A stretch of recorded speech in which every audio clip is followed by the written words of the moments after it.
दोस्तों हमारे YouTube channel S music लहरिया वीडियो वर्ल्ड को लाइक करें, सब्सक्राइब करें और बेल आइकन के बटन को क्लिक करें।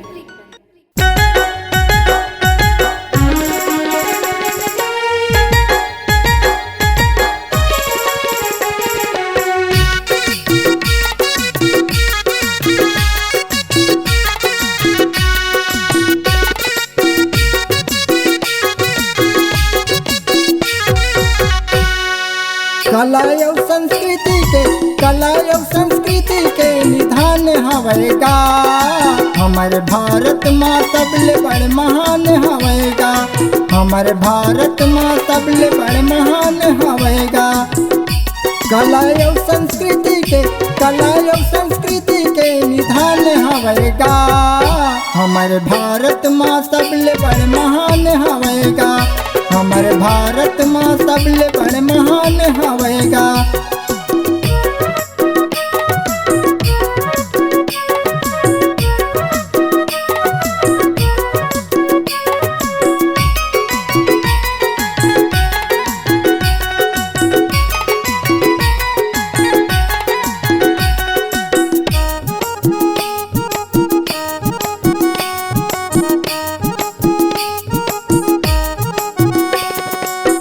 निहान धन के भंडार है, खान पान रहन सहन भाषा एक समान है।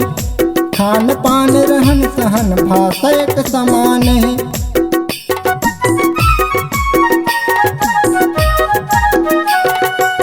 निहान धन के भंडार है, खान पान रहन सहन भाषा एक समान है।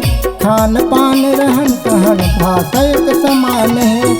ये हमारे देश के पहचान हवेगा। कला एवं संस्कृति के निधान हवेगा। हमारे भारत माँ सबले बड़ महान हवेगा। हमारे भारत माँ सबले बड़ महान हवेगा। हमारे भारत माँ सबले बड़ महान हवेगा।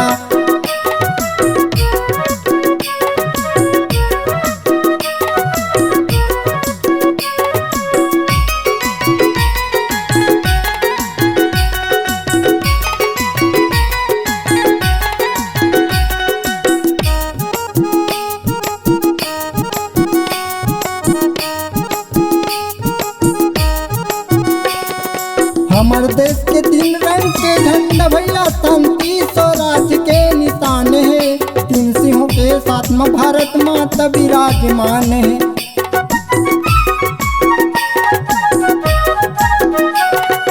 हमारे देश के 3 रंग के झंडा भैया शांति स्वराज के निशान है।